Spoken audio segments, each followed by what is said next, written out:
Saint Francis of Assisi receiving the Stigmata is the name given to two unsigned paintings completed around 1428–32 that art historians usually attribute to the Flemish artist, Jan van Eyck. The panels are nearly identical, apart from a considerable difference in size. Both are small paintings. The larger measures 29.3 cm by 33.4 cm and is in the Stigmata Gallery in Turin, Italy. The smaller panel is 12.7 cm by 14.6 cm and in the Philadelphia Museum of Art.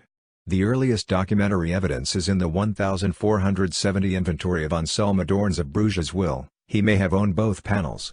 From the 19th to mid-20th centuries, most scholars attributed them either to a pupil or follower of Van Eyck's working from a design by the master. The paintings show a famous incident from the life of Saint Francis of Assisi, who is shown kneeling by a rock as he receives the stigmata of the crucified Christ on the palms of his hands and soles of his feet. Behind him are rock formations, shown in great detail, and a panoramic landscape that seems to relegate the figures to secondary importance. This treatment of Francis is the first such to appear in Northern Renaissance art. The arguments attributing the works to Van Eyck are circumstantial and based mainly on the style and quality of the panels. A later, third version is in the Museo del Prado in Madrid, but is weaker and strays significantly in tone and design. Between 1983 and 1989 the paintings underwent technical examination and were extensively restored and cleaned. Technical analysis of the Philadelphia painting established that the wood panel comes from the same tree as that of two paintings definitively attributed to Van Eyck, and that the Italian panel has underdrawings of a quality that it is thought could only have come from him. After nearly 500 years, the paintings were reunited in 1998 in an exhibition at the Philadelphia Museum of Art. Today the consensus is that both were painted by the same hand. Provenance: the paintings may have belonged to the Adorns family of Bruges. A copy of the will written in 1470 by Anselm Adorns, a member of one of the leading families in Bruges, was found in 1860. As he left for pilgrimage to Jerusalem, Adorns bequeathed to his two daughters in convents two paintings he describes as by Van Eyck. He described one as with a portrait of Saint Francis, made by the hand of Jan van Eyck, een tafereel der dat Sint Francis in portraiture van Mysterians hand van Eyck gemaakt. Anselm may have inherited the paintings from his father Peter or uncle Jacob, who had traveled to Jerusalem on pilgrimage about 50 years earlier, returning to get around 1427 or 1428. On their return the Adorns brothers funded a replica of Jerusalem's Church of the Holy Sepulchre built in Bruges, known as the Jerusalem Chapel. They may also have commissioned the two St. Francis paintings as commemoration of the pilgrimage, in the fashion of the Eyck and the Three Marys at the Tomb, attributed to Jan's brother Hubert, a painting which may have been commissioned to commemorate a successful pilgrimage. An alternative theory is that they had the small painting prepared as a portable devotional work to bring on pilgrimage. The ownership of private devotional pieces was not uncommon. The often itinerant Philip the Good kept an altarpiece for traveling. Even more intriguing is that Philip had Van Eyck paint two identical betrothal portraits of Isabella of Portugal in 1428, to ensure one survived the trip from Portugal, which may have set a precedent that Bruges art patrons sought to emulate. Anselm Adorns almost certainly brought the smaller painting with him on pilgrimage in 1470. It was seen in Italy, particularly in Florence, and widely copied. In the early 1470s Sandro Botticelli, Verrocchio, Filippino Lippi and Giovanni Bellini each produced variations of St. Francis receiving the stigmata that included motifs from Van Eyck's version, especially evident in the rendering of the rocky background.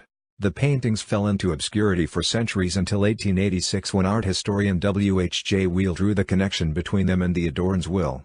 William A'Court, 1st Baron Heytesbury bought the Philadelphia painting sometime between 1824 and 1828 in Lisbon. At that time it was thought to be by Albrecht Dürer, but in 1857 the art historian Gustav Wagen attributed it to Van Eyck. Heytesbury sold it to a dealer in November 1894. A month later the Philadelphia collector John G. Johnson bought it for £700. In 1917, he bequeathed his art collection to the city of Philadelphia. The Turin painting was acquired in 1866 from the mayor of a nearby town. Previously it was owned by a professor living in the province of Alessandria. He bought it from a former nun in that province. The documentation is sketchy, but suggests the nun possessed it early in the 19th century during the dissolution of convents in the area under Napoleon. That a nun owned the painting 3 centuries after Adorns purportedly bequeathed the Van Eyck St. Francis to his daughter in a convent, and that the Adorns family owned property in Alessandria, is suggestive, but no evidence exists to confirm a connection. The technical investigations Butler conducted during her tenure resulted in worldwide collaborations and 3 publications. The culmination of the research came in 1998 with an exhibition at the Philadelphia Museum of Art. The exhibition was small, with a handful of paintings and a few manuscript leaves. Only two were definitively attributed to the master, the Annunciation, which came from the National Gallery of Art in Washington, D.C., and St. Barbara, loaned from Antwerp. Two St. Christophers, one in Philadelphia and the other from the Louvre, are considered to be by workshop members. From Cleveland came a John the Baptist in the landscape, thought to be by Van Eyck followers. The Philadelphia and Turin St. Francis paintings were both on display, reunited for probably the first time since the 15th century. The panels. The small Philadelphia panel is painted with oil on parchment vellum. A reconstructed red vermilion border surrounds the image. It is similar to those seen in contemporary illuminated manuscripts. It gives the illusion of the viewer looking through a window into the landscape. The parchment measures 12.9 cm x 15.2 cm 5.1 in x 6.0 in. The image measures 12.7 by 14.6 cm 5.0 by 5.7 inches. Underneath are 5 wood supports. The parchment is glued to one, and 4 smaller pieces, added at a later date, frame the image. The parchment is unusually thick and has a thin and soluble layer of primer. The wooden frames were primed in a thick layer of white, which overlaps the parchment in places. The borders were gilded at some time. Technical analysis found particles of gold leaf on the lower border. The Turin panel is painted on 2 oak panels joined with a band of parchment or cloth, on a ground of chalk and animal glue. Figures. In both paintings, St. Francis of Assisi kneels by a rock as he receives the stigmata that were to stay on his body until his death. The composition is tonally similar to Giotto's 1295–1300 St. Francis receiving the stigmata, but more grounded in earthly reality. The design is a mostly faithful representation of the original Franciscan texts, but differs in that Francis does not lean forward towards Christ. Francis has individualized features, to the point that the attention to his face gives it the quality of a portrait such as Van Eyck's circa 1431 portrait of Cardinal Nicola Albergati. The head and face are minutely detailed. Francis is in his mid-30s, wears stubble and has a somewhat jowly face and receding hairline. He is presented as a highly intelligent but perhaps detached and impassive individual. He is given a complex and inscrutable expression, physiological traits not uncommon in contemporary Flemish painting. He kneels on a bed of flowers, and his heavy robe and folded drapery have a choppy and overflowing feel. His lower limbs seem disconnected, positioned in an anti-naturalistic manner, giving the impression that he is levitating. Till Holger Borchardt observes that Francis's feet are positioned slightly too high above the rest of his body, making them so bizarrely placed as to look like a foreign body. Others have taken this as an indication of a less experienced and weaker workshop painter, but Borchardt draws a similarity to 2 works accepted as Van Eyck originals. In the Adoration of the Mystic Lamb of God panel of the circa 1432 Ghent altarpiece, the prophets kneel in a similar way with their feet placed awkwardly behind them. The donor in the circa 1435 Madonna of Chancellor Rollin is in a similar pose, although his feet are not visible. While some critics view the positioning of Francis's feet as a weakness, Joseph Rochelle of the Philadelphia Museum of Art argues that the contortion is necessary to show both wounds, and that the unusual positioning adds to the mystical tone of the painting. The wounds on Francis's hands and feet are realistically portrayed, the cuts are not overly deep or dramatic and lack supernatural elements such as beams of light. The representation of Christ in the guise of a seraph with 3 pairs of wings, is an unusually fantastical element for Van Eyck's normally reserved sensibility.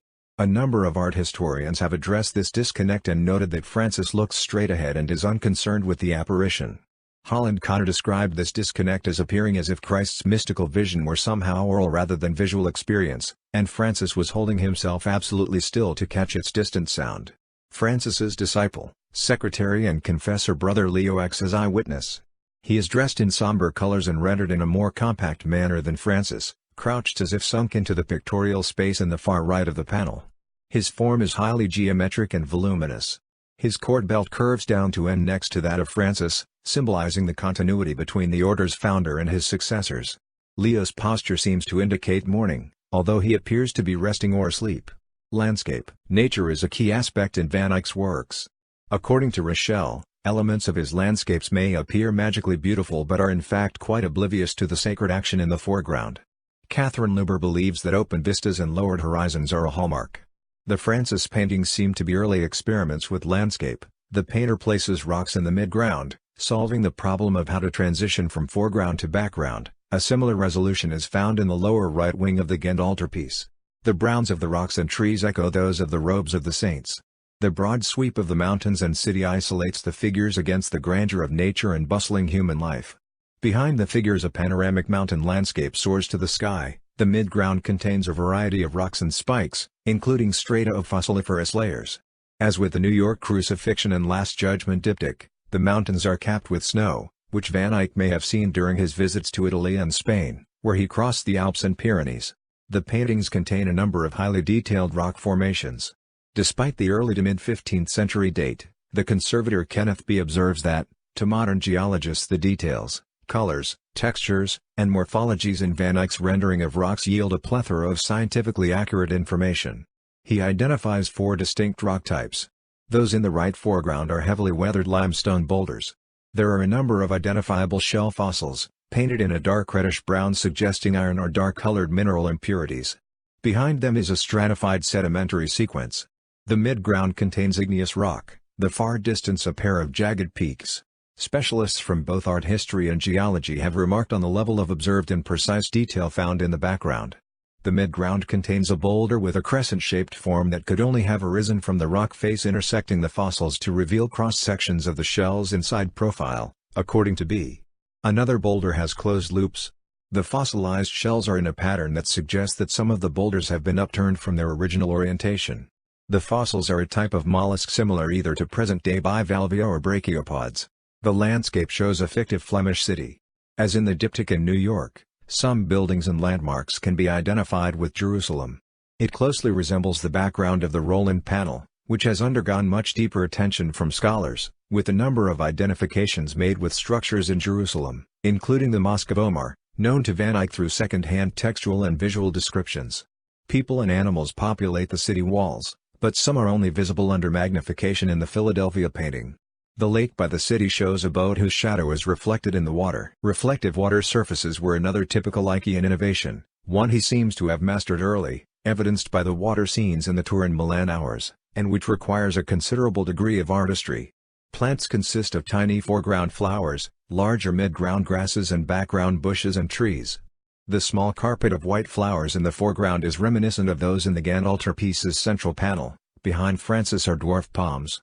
Iconography. The Franciscan order had a strong following by the 15th century. Its third order of St. Francis attracted women and men to local lay confraternities, such as the Confraternity of the Dry Tree in Bruges to which Anselm Adorns belonged.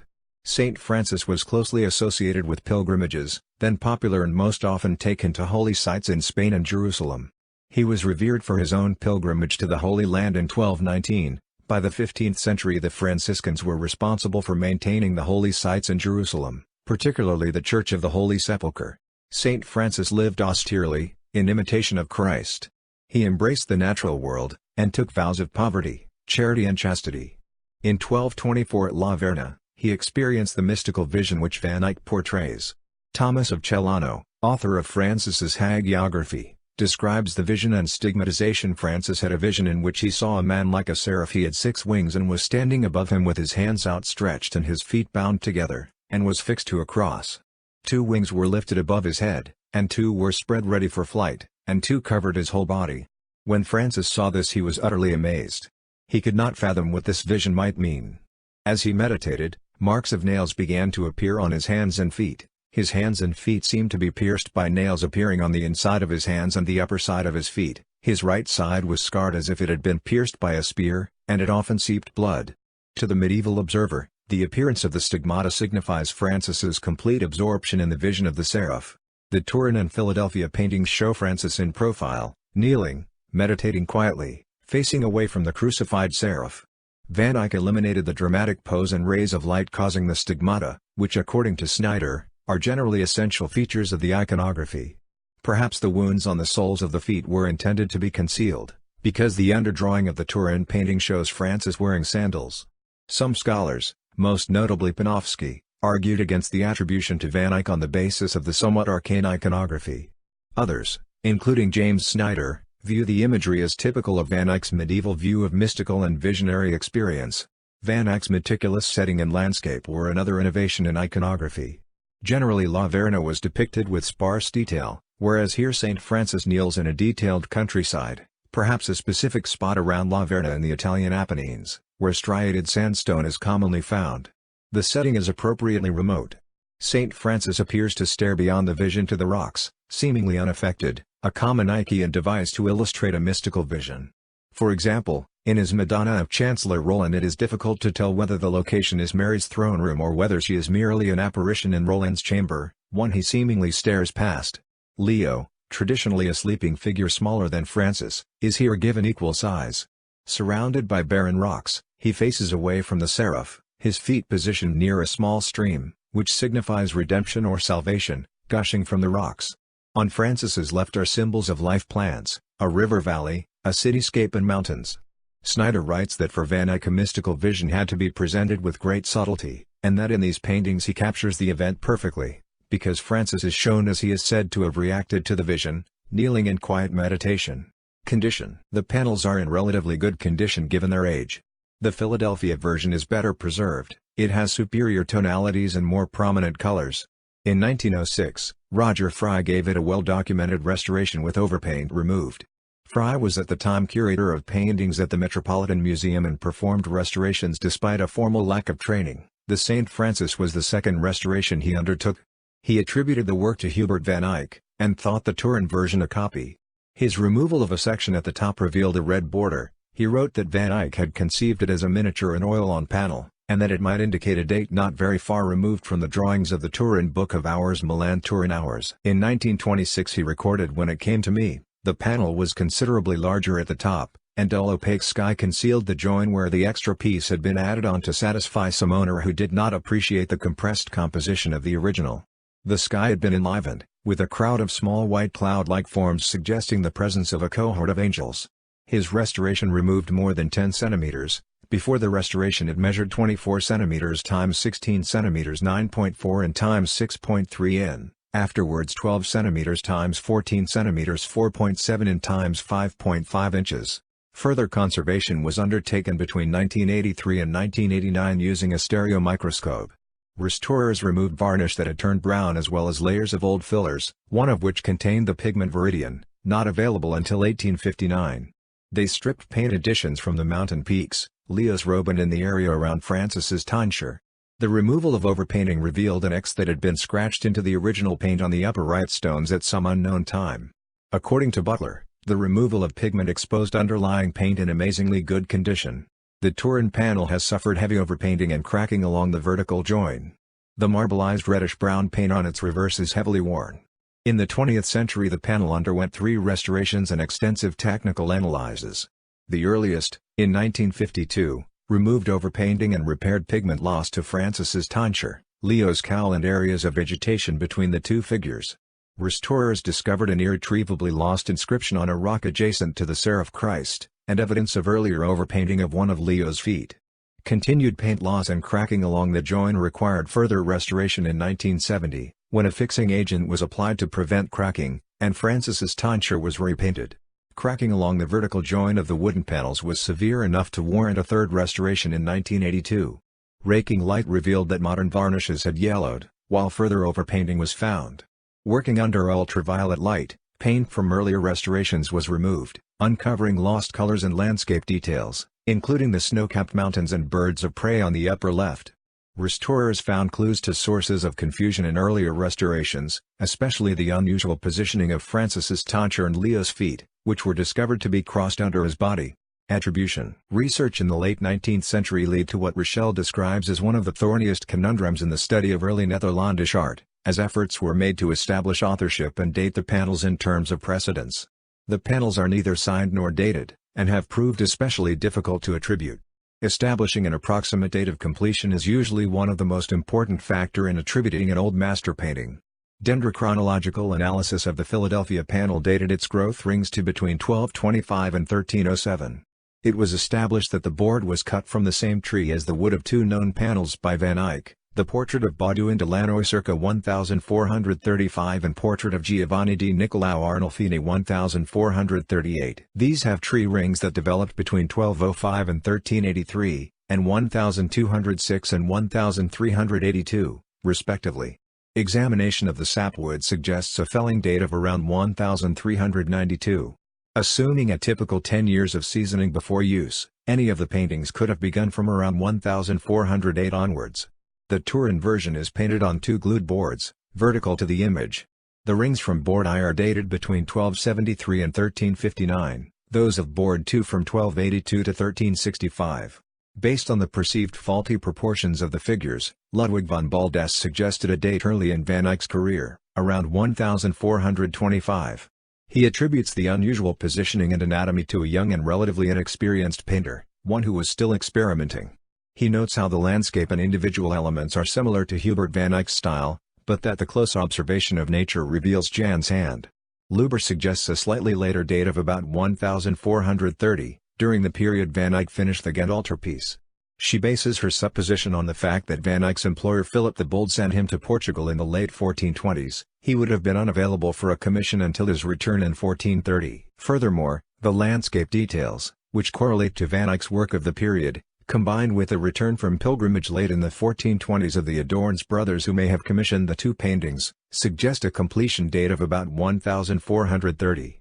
A free copy from some 2 generations later is in the Prado in Madrid. This is in a vertical format and measures 47 by 36 centimeters. A large tree is added at the left, and the foreground rocks extended higher. The landscape is somewhat different, and reflects the world landscape style of Joachim Patner, to whom the painting has been attributed in the past. This was largely because the jagged peaks in the distance have been added to an alter to Patner's trademark depiction of the distinctive landscape of Dinan, his hometown. This panel was attributed by Max Jacob Friedlander to a master of Hoogstraten, an anonymous follower of Quentin Missie's, and dated around 1510. The awkwardness of the figures has been rectified, the placement of his feet and knees made more rational according to Rochelle, but St. Francis stares at the apparition. Another copy, placed tentatively in Brussels circa 1500, is probably a copy of the Turin version.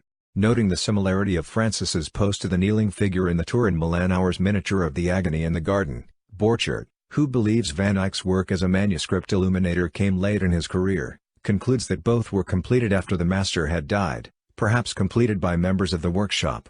Unlike Borchert, Luber thinks that the Agony evidences his early experiments with perspective, as he began to resolve the transition between foreground and background, by placing the fence in the midground, a device found in the St. Francis through the positioning of the rocks. Luber says the underdrawings in the miniature are similar to those in the St. Francis paintings, and stylistically typical of those in Van Eyck's later work, an important factor when considering attribution. Although the tree ring analysis of the Philadelphia painting firmly places it in Van Eyck's workshop, the technical evidence fails to prove indisputably whether Van Eyck or a workshop member painted it. Until the early 1980s it was thought that the Philadelphia panel was the original and the Turin panel a copy, but X-ray analysis revealed a highly developed and sophisticated design underneath the paint that is accepted as by Jan van Eyck's hand. Infrared reflectography further disclosed extensive underdrawings beneath the original paint. The artist even made alterations to the composition after laying down the underdrawings and completing the painting. The underdrawings are typical of Van Eyck's work and similar to those found in the Ghent altarpiece, thereby, according to Luber, tying the Turin version to Van Eyck. There are 3 possibilities. The panels are Van Eyck originals, they were completed by workshop members after his death from one of his underdrawings, or they were created by a highly talented follower compiling a pastiche of Eyckian motifs. While a majority of specialists have come to believe they are Van Eyck originals, there have been significant dissenting voices in the recent past. Opinion in the mid-20th century generally favored a Van Eyck. Significantly, Erwin Panofsky expressed doubts regarding the attribution. Research. Mary Jean Butler, head conservator at the Philadelphia Museum of Art, oversaw a multinational research project between 1983 and 1989. Her team investigated the provenance of the 2 paintings and relationships between them through technical analyses. At that time both paintings underwent further restorations. They examined the wooden supports, parchment fibers and priming layers of the Philadelphia painting. A sample of paint was taken from the Seraph Christ swings. Analysis found particles of pure ultramarine, the most expensive pigment at the time. The team identified red organic lake in the stigmata wounds, and vermilion and lead white on Francis's cheeks. Infrared reflectography found a base layer of paint overlaid with hatching and fine brush strokes on an additional layer. The greenery was painted with a copper resonate that over time has darkened to brown. The mountains and sky were painted with ultramarine and lead white. Compared to the Turin painting, the Philadelphia version shows little evidence of underdrawing. Butler found the structure and details of the 2 paintings to be almost identical. The individual components matched quite precisely, but were slightly off-register, raising questions as to whether one was copied from the other. The Turin painting has a simpler paint structure than the other, more extensive underdrawing, and finer pigment particles, and the colors differ. The stones in the Philadelphia painting are darker and more orange than the predominantly gray hues of the Turin rocks. The greenery in the Philadelphia version shows more discoloration than in the other. Under magnification, the painting's brush strokes are near identical, particularly in the rendering of the clouds.